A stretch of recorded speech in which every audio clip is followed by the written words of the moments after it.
성경을 좀 수준 높게 읽기 위해서는 최소한 두 가지의 것이 필요하다 하는 말씀을 드렸습니다. 하나는 문맥을 따라 읽어야 한다 하는 것이었고요, 또 하나는 구조를 파악해야 한다 하는 말씀을 드렸습니다.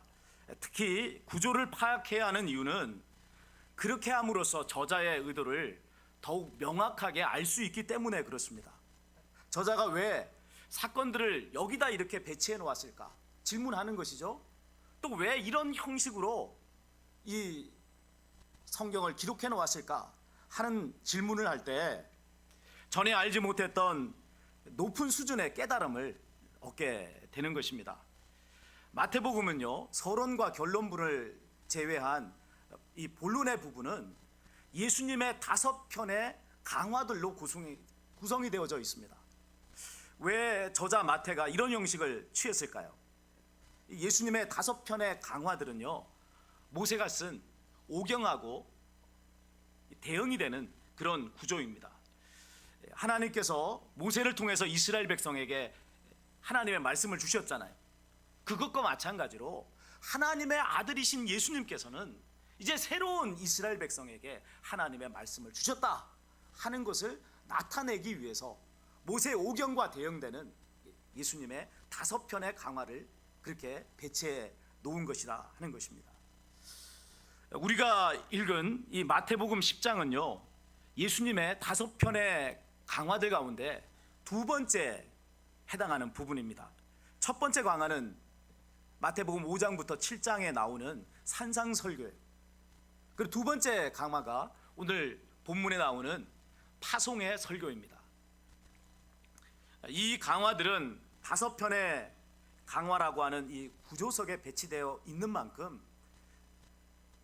이 말씀을 해석하는 기준이 되는 것은 뭐냐면 예수님께서 새로운 이스라엘에게 주신 하나님의 말씀이다 하는 그 틀 속에서 이 말씀을 파악해야 된다는 거죠. 그게 커다란 시각이 되어준다 하는 것입니다. 자, 그러면 본문에 나오는 예수님의 두 번째 강화를 살펴보도록 하겠습니다. 마태복음 10장은요 4개의 단락으로 구성이 되어져 있어요. 그 가운데 오늘 우리가 살펴볼 말씀은요 앞에 나오는 2개의 단락입니다. 자, 1절을 함께 소리내어서 읽겠습니다. 읽습니다. 예수께서 그의 12제자를 부르사 더러운 귀신을 쫓아내며 모든 병과 모든 약한 것을 고치는 권능을 주시니라. 예수님께서 많은 제자들 가운데 12명의 제자를 구별하여 부르셨다라고 말씀을 하고 있습니다. 여기에 나오는 12제자라 하는 이 명칭은 단순히 12명의 제자다 이것을 가리키는 것이 아닙니다. 12이라고 하는 숫자로 특정된 제자의 집단, 이것을 일컫는 명칭이 12제자라고 하는 명칭인 것이죠.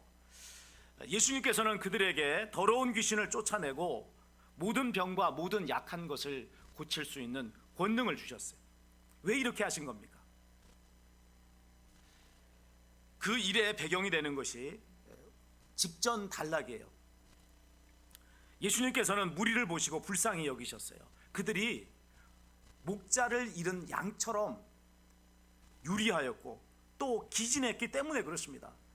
이에 예수님께서는 제자들에게 하나님께 추수할 일꾼들을 보내달라고 기도하라 라고 말씀을 하셨습니다.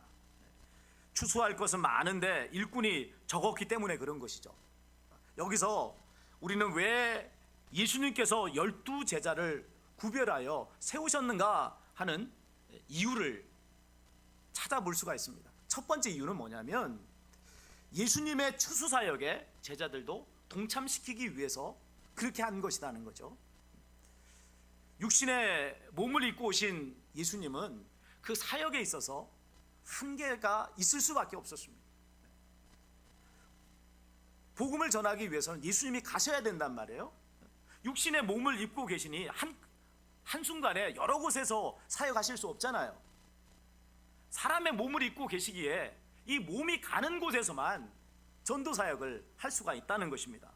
그러기에 제자들을 그 일에 동참시키심으로써 예수님의 이 복음 전도 사역을 더 확대시키고자 했다 하는 것을 우리가 알게 되는 것입니다. 제자들이 하나님께 올려드렸던 기도에 그들 자신이 하나님의 응답이 되었다 하는 것을 우리가 알 수가 있는 거죠.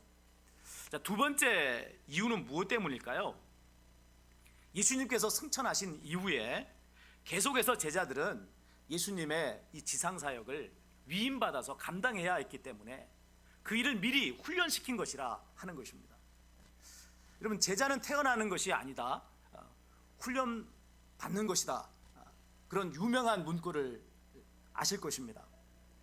이 세상에 복음을 전파해서 영혼을 구원하는 이 구령사업은요, 무작정 복음 들고 나간다고 되는 게 아니에요. 물론 뜨거운 열정 가지고 나가서 전혀 훈련 받지 않고 와보라 하고 외칠 수도 있어요. 예수님 믿으세요라고 소리 지를 수도 있어요. 자, 그러나 영적 전쟁터에서 유능한 군사가 되기 위해서는 훈련을 받아야 되는 거예요. 예수님께서는 12명의 제자를 구별하여 세우시고 그들이 유능한 군사가 될 수 있기 위해서 훈련을 시키셨습니다. 곧 더러운 귀신을 쫓아내며 모든 병과 모든 약한 것을 고치는 권능이라고 하는 복음 전파에 강력한 권세와 능력을 주시고 그것을 활용해서 영혼을 구원하는 유능한 군사들이 되도록 훈련을 시키신 것이다 하는 겁니다. 예수님께서도 이 더러운 귀신을 쫓아내시고 모든 병과 모든 약한 것을 고치셨잖아요. 먼저 예수님께서 모범을 보이셨어요. 시범을 보이시고 그런 후에 이제 제자들에게 너희도 해봐라 하면서 임상훈련에 돌입하신 거다 하는 것입니다. 그런데 묻게 되는 또 한 가지의 질문이 있는 겁니다. 왜 12제자를 세우셨냐는 거죠. 많은 제자가 있는데 왜 12명의 제자를 콕 집어서 그들을 사도로 삼고 그들을 이렇게 파송을 했느냐는 거예요. 이미 답을 잘 알고 계실 것입니다. 이 12라고 하는 게 이스라엘 12지파를 상징하는 숫자잖아요. 그래서 12는요, 성경의 12라고 하는 숫자는 하나님의 백성을 나타내는 숫자예요.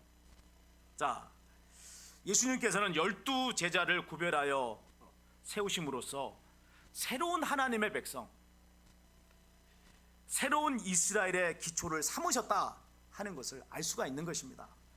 자, 2절에 보면 12제자라는 말 대신에 12사도라는 말을 사용하고 있습니다. 이 사도라고 하는 표현이 이 말씀과 일맥상통하는 것입니다. 사도는요, 보냄을 받았다 하는 그런 뜻입니다. 예수님을 믿고 따르는 일반 제자들과는 다르게 이 위임을 받아서 교회를 대표하는 자를 지칭할 때 사도라는 말을 써요. 자, 그런 이유에서 바울 사도는요, 사도들을 교회가 세워지는 터라 이렇게 말씀하신 것을 보게 됩니다. 자, 이제 2절부터 4절까지에는 예수님께서 세우신 12명의 사도들의 명단이 쭉 나오고 있습니다.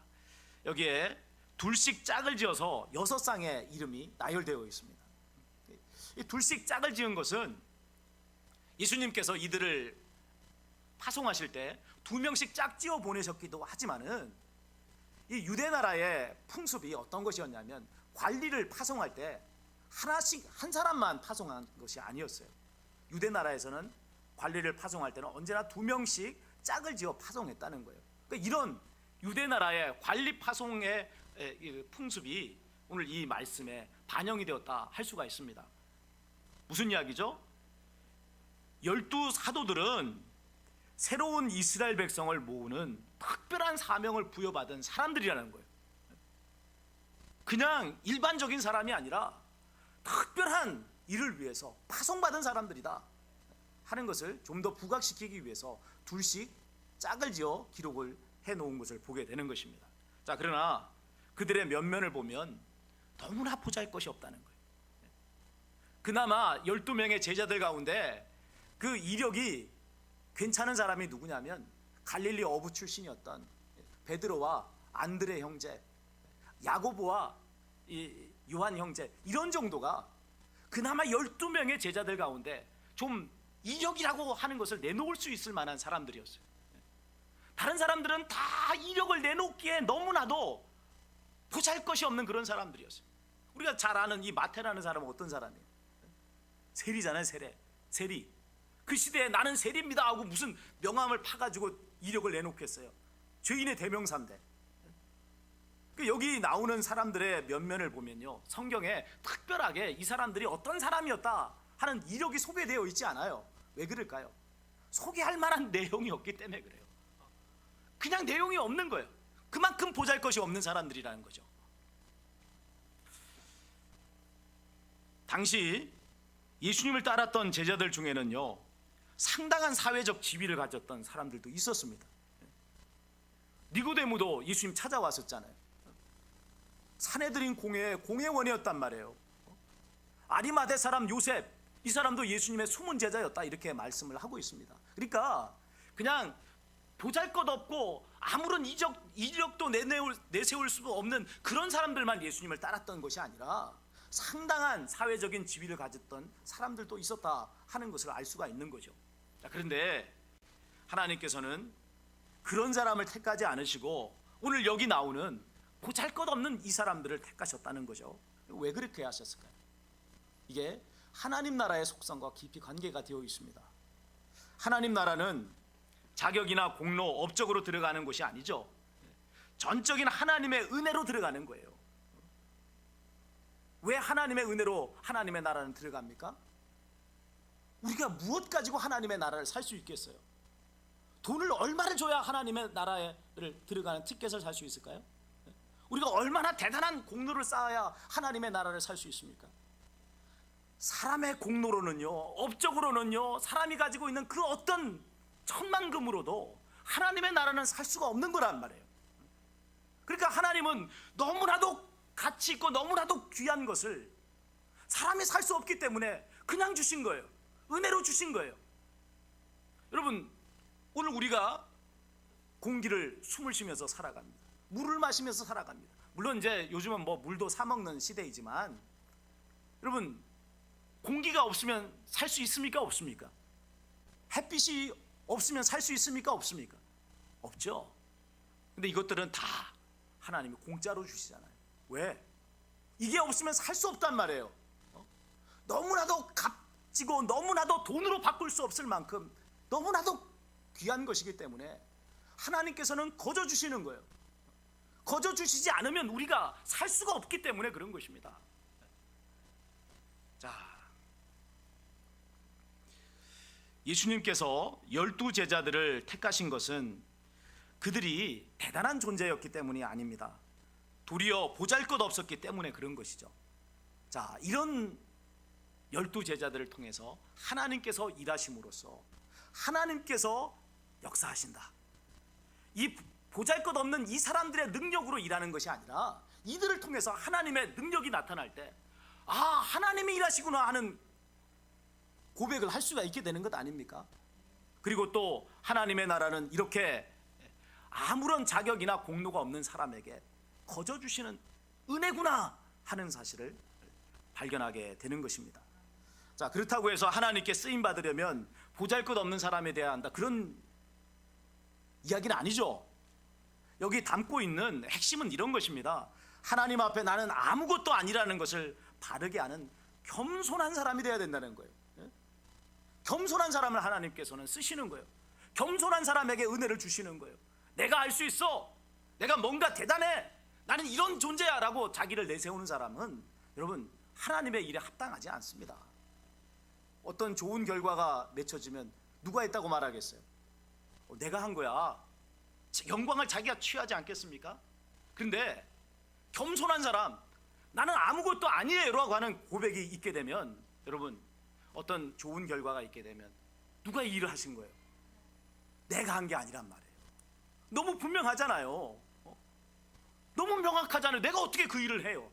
내가 가진 능력으로는 할 수 없는데 하나님께서 하셨습니다 라고 하는 고백이 있게 되는 것이고, 이 일을 통해서 하나님이 영광을 받으시고 이 일을 통해서 이 땅에 하나님의 나라가 나타나고 임하게 되는 것입니다. 그래서 오늘 예수님께서는 많고 많은 잘나고 대단한 제자들 뽑은 것이 아니라 보잘것없는 이들을 택하셨다 하는 것을 알게 되는 것입니다. 자, 이렇게 12 사도들을 세우신 예수님께서는 그들을 파송하기 전에 중요한 전도 지침들을 말씀해 주셨습니다. 이것이 5절부터 15절까지 오늘 우리 본문에 나오는데요. 세 가지의 지침들로 정리해 볼 수가 있어요. 첫 번째는 전도의 대상과 내용에 대한 지침입니다. 전도의 대상을 보면 이방인들이나 사마리아 사람들에게 가지 말고 이스라엘 집에 잃어버린 양들에게 가라, 이렇게 말씀을 하신 것을 보게 됩니다. 자, 이 말씀은 이방 족속들에게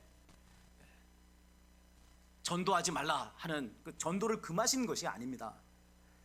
현재 상황에서의 전도의 우선순위를 말씀을 하고 계시는 거예요. 여러분, 복음이 온 천하에 널리 전파되어야 되잖아요. 그래서 모든 사람들이 다 복음을 듣고 구원 얻는 역사가 일어나는 것이 하나님의 뜻이에요. 그러면 이 일을 하기 위해서는 전략적으로 접근할 필요가 있는 거예요. 무작정 아무에게나 가서 복음을 전하면, 여러분, 한 번도 하나님의 이름을 듣지도 못했던 사람들, 그 사람들에게 가서 복음을 전하려고 하면 여러분 얼마나 그 사람을 변화시키는데 오랜 시간이 걸리겠어요. 하나님도 모르는데.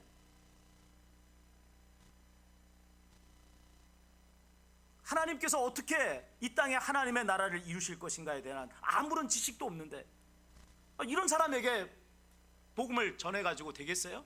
그러니까 하나님께서 복음을 전하실 때 전략적으로 먼저 유대인들을 택하신 거예요. 그들은 이미 구약의 오랜 역사를 통해서 하나님이 어떤 분인가 잘 알고 있는 사람들이잖아요. 하나님을 예배하고 있었던 사람들 아닙니까? 그러니까 이들에게 하나님의 아들 예수 그리스도가 오셨다는 사실을, 그렇게 인류가 고대하던 약속의 메시아가 오셨다는 사실을 전해줌으로써 그들이 온 세상 사람들에게 이제 복음을 전하는 그런 일꾼들로 세워지게 하는 그런 방식을 하나님께서는 택하신 것입니다. 더구나 예수님의 십자가 사역이 완수되지 않은 상황에서는 본격적인 이방 전도의 선교의 문이 열리지 않은 것이죠. 그래서 예수님께서는 지금 이 상황에서 제자들을 전도 훈련장에 내보내시면서 다른 데 가지 말고 유대인들에게 복음을 전해라, 이렇게 말씀을 하신 것입니다. 제자들이 전할 메시지의 내용은요, 예수님께서 선포하셨던 내용과 동일한 거예요. 어떤 내용입니까? 천국이 가까이 왔다 하는 거예요. 천국이 가까이 왔다. 자, 두 번째 지침은요, 재물과 경비에 관련한 지침입니다. 이 지침의 대명제가 8절에 나옵니다. 8절을 함께 읽겠습니다. 병든 자를 고치며 죽은 자를 살리며 나병한 자를 깨끗하게 하며 귀신을 쫓아내되 너희가 거저 받았으니 거저 주라. 아멘. 복음 전도를 결코 돈벌이의 수단으로 전락시켜서는 안 된다 하는 말씀입니다. 자, 앞서서 말씀드렸듯이 천국은요, 하나님의 은혜로 값없이 주시는 거예요. 그런데 이 놀라운 기쁜 소식을 전하는 자들이 복음을 돈벌이의 수단으로 삼는다면 어떤 일이 벌어지겠어요? 하나님의 일꾼으로서의 사명을 감당하지 못하는 다는 것은 말할 필요도 없겠거니와 천국의 의미를 심각하게 훼손하는 일이 벌어지는 것 아니겠습니까? 참 요즘 일어나는 입에 담고 싶지 않는 말인데, 우리 시대에 교회에 일어나는 이 부자 세습의 문제, 이것이 여기에 해당하지 않나 하는 생각을 합니다. 아버지 목사가 아들 목사에게 담임 목사 직위를 물려준단 말이에요. 왜 그런 일을 하죠? 교회를 돈 버는 기업체라고 생각을 하는 거예요. 그래서 돈을 잘 버는 기업체를 다른 사람에게 넘겨주기 싫은 것입니다. 그래서 온갖 편법을 동원해서 부자 세습을 하는 것 아니겠습니까? 자기들은 잠깐 좋을지 모르겠어요. 그러나 그것 때문에 하나님의 복음 전도 사역이 얼마나 큰 타격을 입고 있습니까? 믿지 않는 사람들이 더 이상 교회는 하나님의 은혜가 공급되어지는 천국 지점이라고 생각 안 하잖아요. 돈 버는 비즈니스, 종교인이 목사 가운 입고서는 장사하는 곳으로 생각한단 말이에요. 그야말로 만민의 기도하는 집을 장사꾼들의 소굴로 만들어 버리는 것을 보게 되는 것입니다. 자, 그러면 복음 전도자들은 재물과 관련해서 어떻게 행동을 해야 되죠?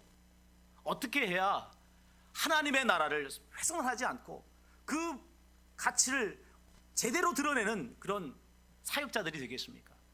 구체적인 내용이요, 9절과 10절에 나오고 있습니다. 우리 함께 읽겠습니다. 너희 전대에 금이나 은이나 동을 가지지 말고 여행을 위하여 배낭이나 두벌 옷이나 신이나 지팡이를 가지지 말라. 이는 일꾼이 자기 먹을 것을 받는 것이 마땅함이라. 전대에 금이나 은이나 동을 가지지 말라라고 하는 이 말씀은 복음 전도를 통해서 사람들에게 재물을 취하지 말라 하는 말씀이에요. 또 이 여행의 필수품인 배낭, 여분의 옷, 신, 지팡이까지 가지지 말라 이렇게 말씀하고 있는 것을 봅니다. 여러분, 복음 전도 사역을 하기 위해서는 돈이 들어야 안 들어요? 돈이 안 듭니까? 복음 전도를 하기 위해서는 돈이 들어요. 비용이, 경비가 들단 말이에요. 그러면 그 경비를 어떻게 조달해야 됩니까? 아니, 복음 전도 여행을 하려면 여러분 배낭에 필요한 양식도 담아가야 되고 거기에 또 덮고 자야 될 이불이 되는 옷도 한 벌 챙겨 넣어야 되고, 그리고 또 신발이 떨어지니까 바꿔 신을 신도 있어야 되고 지팡이도 짚고 가야 되는 거 아니겠어요? 근데 하나님, 오늘 예수님께서는 복음 전도의 이 훈련장에 제자들을 파송하면서 너희는 이것도 가지지 말라라고 말씀하고 있는 거예요. 왜 이렇게 말씀하신 거예요? 그것은 일체에 필요한 것들을 누가 공급해 주신다고 말씀하시는 거죠? 하나님이 공급해 주신다는 거예요. 하나님께서 공급해 주신다. 여러분, 우리가 이제 군대를 가게 되면 훈련소에 딱 들어가자마자 하는 일이 있어요. 뭐냐면 이제 막 입소한 이 훈련병들에게 사회에서 가져온 모든 것을 다 돌려보내라고 합니다. 그래서 모든 것을 홀라당 다 벗어서 다 돌려보내요. 그러면 아무것도 가지지 않는 그런 모습이 되는 거 아닙니까? 왜 그렇게 하는 거예요? 다 돌려보내고 대신 나라에서 공급해주는 모든 필요한 것들을 공급받는 거예요. 그래서 속옷부터 시작해서 양말, 머리부터 발끝까지 전부 다 새롭게 착 그냥 입혀줍니다. 그리고 거기서 군대에서 군생활하는 동안 필요한 양식 다 공급해줍니다. 월급도 주고 모든 것들을 다 공급해주는 거예요. 왜 그렇게 하는 거예요? 나라를 위해서 부름받은 군인이란 말이에요. 그러니까 군인으로서의 사명을 감당하기 위해서 필요한 모든 것을 다 채워주는 거 아닙니까? 오늘 하나님께서 이 12명의 제자들을 전도의 현장에 보내셨단 말이에요. 그 하나님 나라를 이 땅에 임하게 하는 그 사명을 감당하기 위해서 보내셨다면 하나님께서 너에게 필요한 모든 것 공급해 주신다는 걸 믿으라는 거예요. 마땅히 그렇게 하시지 않겠습니까? 그럴 때 이런 복음 전도자들을 통해서 하나님의 나라가 어떤 나라인가 하는 것이 사람들에게 분명하게 드러나게 되는 것입니다. 이제 세 번째 지침이 있습니다. 그것은 제자들이 영접받았을 때와 배척받았을 때와 관련한 지침입니다. 제자들은 복음을 전하기 위해 어느 지역에 가게 되면 제일 먼저 자신들을 영접할 사람을 찾아내서 떠날 때까지 그 집에 머물러 있어야 돼요. 좀 더 나은 환경의 집이 있다고 해서 이곳저곳 막 옮겨가서는 안 돼요. 그렇게 되면 복음 전도의 본질이 훼손되고 육신적 평안함을 쫓는 그런 모습으로만 비춰질 거 아닙니까? 그렇기 때문에 처음 그들을 기쁨으로 환영하고 영접한 집이 있다면 그 집에 계속해서 머무는 것이 좋습니다. 물론 그 집이 너무 힘들고 어려워하면 옮겨야 되겠죠. 그것이 아닌 이상은 계속 그 집에 머물러 있는 것이 복된 거예요. 자, 그 지역에 머물면서 복음을 전할 때 두 부류의 사람들이 나타나게 됩니다. 복음을 영접하는 사람이 있는가 하면 이제 거부하는 사람이 나타나게 되는 것이죠. 본문에서는 복음을 영접하는 것을 제자들이 평안하기를 빈 복을 받아들이는 것이다, 이렇게 이제 표현을 하고 있어요. 이 평안이라고 하는 말이 히브리어로는 샬롬이에요. 이제 우리는 이웃과 만나서 인사하게 되면 어떻게 인사하죠? 안녕하세요 하는 거죠. 안녕하세요 하고 인사를 합니다. 예전에는 진지 드셨습니까? 이제 그렇게 인사를 했습니다. 그 시대는 워낙 밥을 못 먹고 살던 시대였기 때문에 밥을 먹는 게 너무 중요했어요. 그래서 아침 때 만나면 아침 식사 하셨습니까? 점심 때 만나면 점심 드셨습니까? 저녁 때 만나면 저녁 드셨어요? 이렇게 묻는 것이 우리의 인사했던 그런 모습이었습니다. 그러나 이제 대부분이 이제는 이제 그런 인사를 안 하죠. 다이어트 하는데 뭘 또 먹어요? 자, 그래서 이웃과 만나게 되면 인사할 때 안녕하세요라고 인사를 합니다. 이런 인사가 이스라엘 사람들은 어떤 말로 인사를 하느냐면 샬롬 샬롬 이렇게 인사합니다. 그냥 샬롬 하는 게 아니라 샬롬 샬롬 하고 이렇게 인사를 해요. 자, 이게 뭐냐면 평안하기를 비는 거예요. 당신에게 평안이 있기를, 이런 이제 의미의 내용인 것입니다. 그런데 오늘 제자들이 평안하기를 빈다라고 하는 것은 그냥 일상적인 인사치레의 말이 아닙니다. 예수 그리스도를 구주와 주님으로서 영접함으로써 하나님께서 주시는 진정한 평안을 얻게 되는 것을 얻게 되기를 기원하는 말이라는 거예요. 그래서 제자들이 생면부지에 그런 사람의 집에, 또 그 지역에 가서 그 사람의 집에 갈 때 평안하기를 빕니다, 샬롬 샬롬 하고 이야기할 때 이 사람은 자기를 찾아온 이 사람이, 그 상대방이 누구인지를 아는 거예요. 예수를 따르는 사람, 예수님이 파송한 제자라 하는 것을 알고 내가 당신이 빈 평안을 받아들이겠소, 이 말은 뭐예요? 예수님을 나는 영접하겠소 하는 고백이 되는 것입니다. 자, 이 축복을 받아들이면 그 사람은 하나님이 주시는 진정한 평안을 얻는 복 있는 사람이 되는 거예요. 반면에 받아들이지 않으면 어떻게 됩니까? 오늘 성경은 제자들이 빈 평안이 그들에게 돌아온다라고 말씀을 합니다. 평안하기를 빌었어요.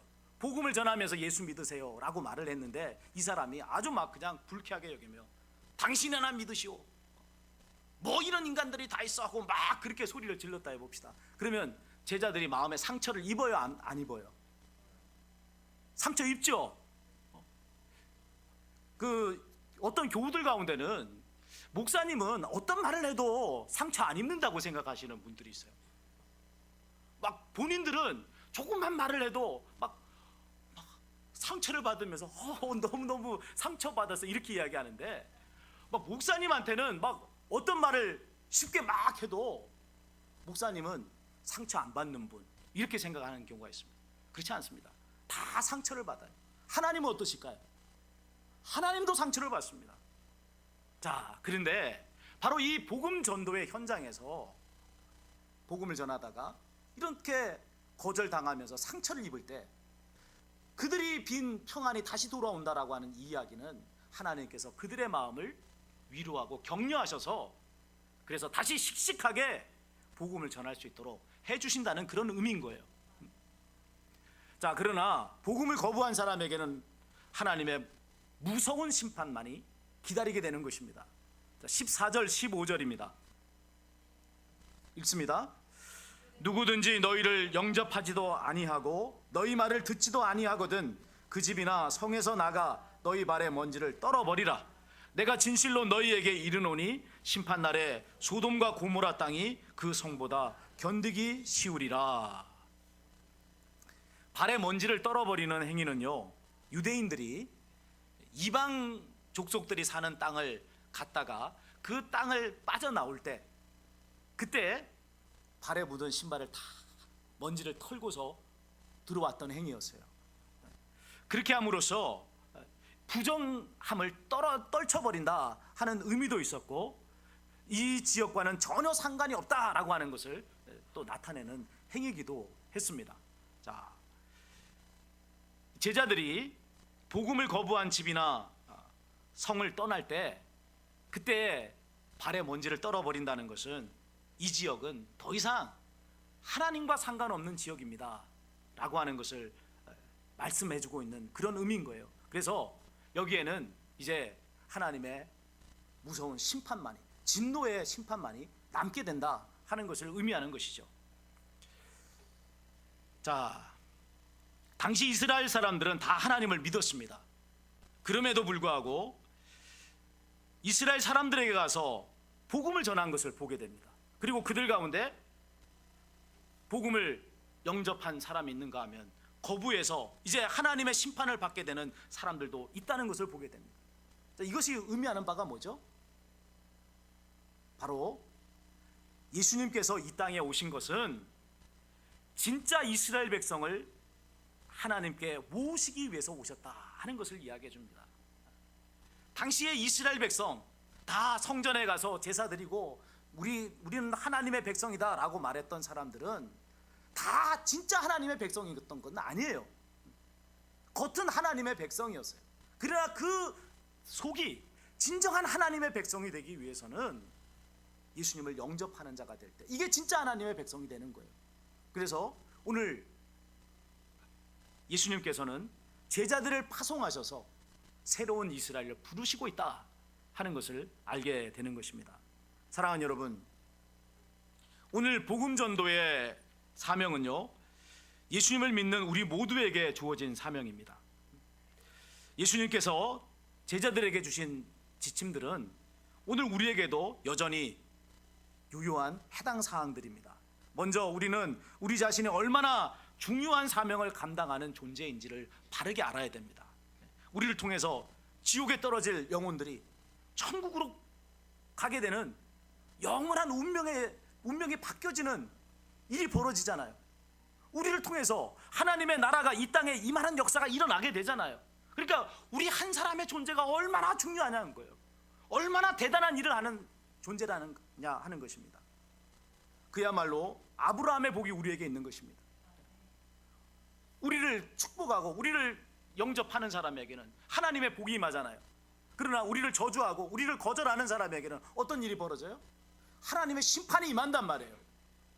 그러니까 우리를 통해서 하나님께서는 이 땅에 하나님의 나라를 이루어 가시는 거예요. 하나님의 역사를 성취해 나가시는 거예요. 그러니까 우리 한 사람의 말 한마디, 행동 하나가 예사롭게 해서는 안 된다는 것을 알아야 된다는 것입니다. 나를 통해 하나님의 나라가 드러나고 나를 통해 한 사람의 영원한 운명이 바뀌어지는 역사가 일어난다면, 여러분, 우리는 얼마나 삼가 조심하며 우리의 말과 행동과 삶을 살아야겠습니까? 이 사실을 다시 한번 깊이 새롭게 인식하시고 복음의 제사장으로서의 사명을 충성스럽게 감당하시는 저와 여러분이 되시기를 주님의 이름으로 축원을 드립니다.